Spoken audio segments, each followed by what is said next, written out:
Imagine opening your front door and seeing a certified service dog treated like a criminal by the very HOA that claims to protect the community. That was my morning, and in that split second, I realized I wasn't just fighting for my dog. I was fighting for my dignity. I moved into Willow Creek 11 months ago, believing it would be a peaceful place to restart life after my accident. The brochures showed smiling neighbors, clean sidewalks, and a long list of amenities. Not one sentence warned me about the board members who thought they were royalty. My service dog, Atlas, is a 3-year-old German Shepherd trained to detect changes in my heart rhythm and alert me before things get dangerous. He has saved my life 6 times. To me, he isn't just a pet. He's independence, mobility, and hope wrapped in fur. But to the HOA president, Karen Turner, Atlas was a threat. She first approached me in the parking lot, waving a clipboard like it was a sword. She claimed Willow Creek had a strict no large dogs policy and demanded I remove him immediately. I calmly explained federal law protects service animals. She didn't care. The letters started next. Pink slips taped to my door, threats of daily fines, demands for proof even after I provided medical documentation. Neighbors whispered that Karen hated dogs but loved power. Maybe both were true. Still, I tried to stay patient, believing reason would win eventually. It didn't. Instead, the HOA scheduled a mandatory hearing without notifying me. I only discovered it when Atlas and I returned from a walk and found a final notice taped to my mailbox. They had already voted. Atlas was officially banned from the neighborhood. The clock started ticking. That night, I sat on my couch with Atlas asleep beside me, wondering how people could be so cruel. I followed every rule, paid dues on time, kept my yard spotless. Yet somehow I became their enemy. Then something inside me clicked. I wasn't going to lose quietly. The next morning, I called a disability rights attorney.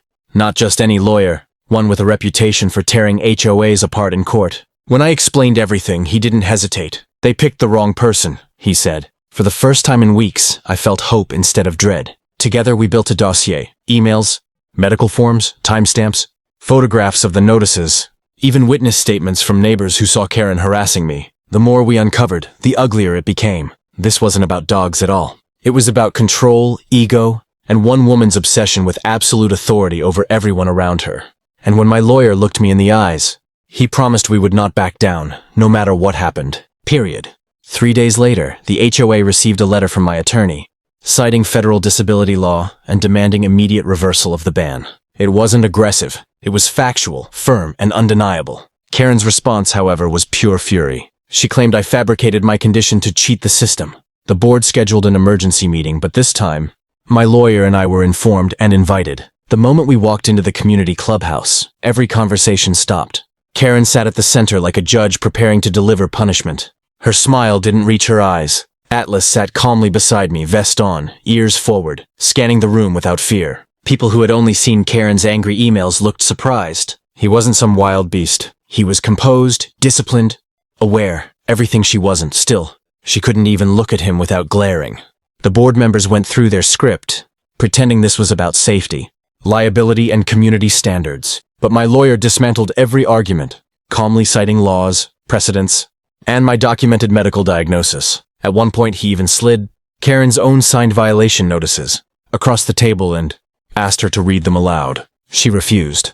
Instead, she accused him of intimidation, claimed he was misinterpreting federal regulations, and insisted Willow Creek had the right to protect property values. The room shifted. A few neighbors exchanged uncomfortable glances. One elderly man actually apologized to me under his breath. When the meeting adjourned, Karen stormed out without another word. But the board didn't vote that night, claiming they needed time to review legal considerations.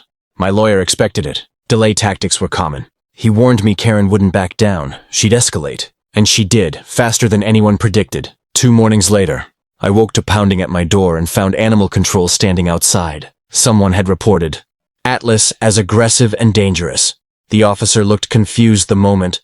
Atlas trotted out, tail wagging politely. He apologized, said he had no choice, and left, shaking his head. That's when the fear turned into anger. Karen wasn't just targeting Atlas.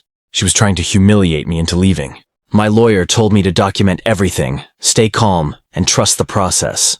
But deep down, I knew something bigger was brewing. Karen looked cornered now, and desperate people make reckless choices. I started hearing whispers from neighbors, rumors about secret meetings, petitions, even a plan to rewrite community bylaws to block service animals entirely. It didn't matter that doing so would be illegal. Karen wanted a victory, any victory, and she was willing to drag the entire neighborhood down with her. But she didn't realize something critical. The law was on my side, and we were just getting started. And Karen's greatest mistake was still waiting to explode publicly. For everyone. The turning point came sooner than expected. Late one Friday evening, I returned home from the grocery store and noticed my front gate was open. Atlas immediately stiffened, posture alert. I felt it too. Something was wrong. My lawyer had warned me, but even he didn't predict what happened next. I walked into my backyard and froze. Karen and two board members were standing there, cell phone flashlights, pointed at Atlas's food bins like they expected to find contraband. They claimed they were conducting an inspection. At 10:30 at night, without notice, without permission, without shame, Atlas positioned himself between me and them, not growling, just focused, protective, trained. Karen stepped back like she had been caught stealing, which, in a way, she had. Trespassing onto a resident's property without consent is illegal, even for HOA officials, and we had everything recorded on my security cameras. Karen tried to flip the narrative instantly, insisting Atlas had charged at her, but the footage showed otherwise. He didn't move until she entered the yard. My lawyer's voice was calm when I sent him the clips. This is it. They just handed us the whole case. Within 48 hours, we filed a legal complaint alleging discrimination, harassment, emotional distress, invasion of privacy, and unlawful trespassing. The moment news broke, the neighborhood erupted. Some residents defended the HOA, insisting rules were rules. Others were horrified, shocked that things had gone this far over a trained medical service animal. A local news reporter emailed me asking for an interview. I declined, wanting the process to remain professional, but other neighbors stepped forward, sharing their own stories, unjust fines, humiliating confrontations, threats, favoritism. Turns out Karen's obsession with power didn't start with me. I was simply the first one to fight back publicly. The courtroom hearing was scheduled for the following month. Karen doubled down, hiring an expensive law firm, sending more violation notices, and even circulating a petition to remove me from the community. It failed miserably. People were finally paying attention, and that terrified her more than Atlas ever could. As the hearing approached, I expected to feel anxious, overwhelmed, exhausted. But something surprising happened. My neighbors started waving to me, offering to testify, dropping off treats for Atlas. The same community Karen claimed to represent had chosen sides, and it wasn't hers. On the morning of the hearing, Atlas trotted beside me through the courthouse doors. Vest gleaming, posture confident. Karen sat across the aisle, jaw clenched so tightly it looked painful. She wouldn't look at me. She wouldn't look at the judge. She just stared at Atlas like he represented everything she couldn't control. And maybe he did. When the judge finally entered the room, the air shifted. Heavy, electric, expectant. Whatever happened next would change everything. When the judge began speaking, the entire courtroom leaned forward. Her voice was steady, controlled, but every sentence felt like a hammer. She stated clearly that federal disability law supersedes HOA regulations, that my documentation was valid, and that Atlas was legally protected as a service animal. Then she paused, looking directly at Karen. The room went silent. The judge said the HOA's actions were not only discriminatory but intentionally hostile, designed to intimidate and force me out of the community. Karen's face flushed red. Her attorney shifted uncomfortably, realizing the case had slipped beyond recovery. The ruling was swift and devastating. The HOA was ordered to reverse the ban immediately, issue a written apology, pay all legal fees, and compensate me for emotional damages. But the most shocking part came next. The judge recommended a full investigation into the board's conduct, including Karen's repeated violations of state law.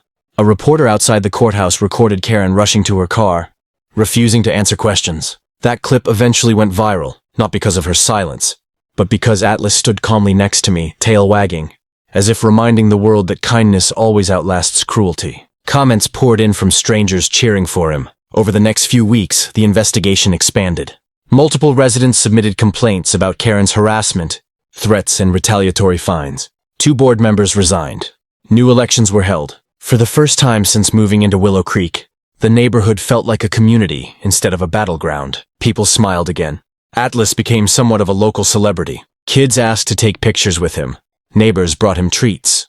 And one elderly woman baked dog biscuits with his name on them. He accepted the attention with patient humility, never understanding he had become the symbol of something much bigger than himself. As for Karen, the investigation concluded she knowingly violated federal disability protections. She was removed from the board. permanently and barred from holding office in any HOA again. Word spread that she moved away shortly after, wanting a place where she could start over. I truly hope she learns from it. I thought winning the case would bring overwhelming relief, and it did, but it also brought clarity. People like Karen thrive when nobody pushes back. Silence enables bullying. Compliance sustains corruption. Standing up wasn't easy, but it was necessary. Not just for me, but for everyone who comes next. Now, every morning when Atlas nudges me awake, I'm reminded of how close I came to losing him. Not because he was dangerous, but because someone felt entitled to control others. He stretches, yawns, and waits for breakfast like nothing ever happened. And maybe that's the lesson. Healing doesn't roar. Sometimes it quietly wags its tail and keeps moving forward. For us, thanks for watching till the end. If this story kept you hooked, make sure to like the video, comment your thoughts, and subscribe for more HOA drama. Your support helps the channel grow.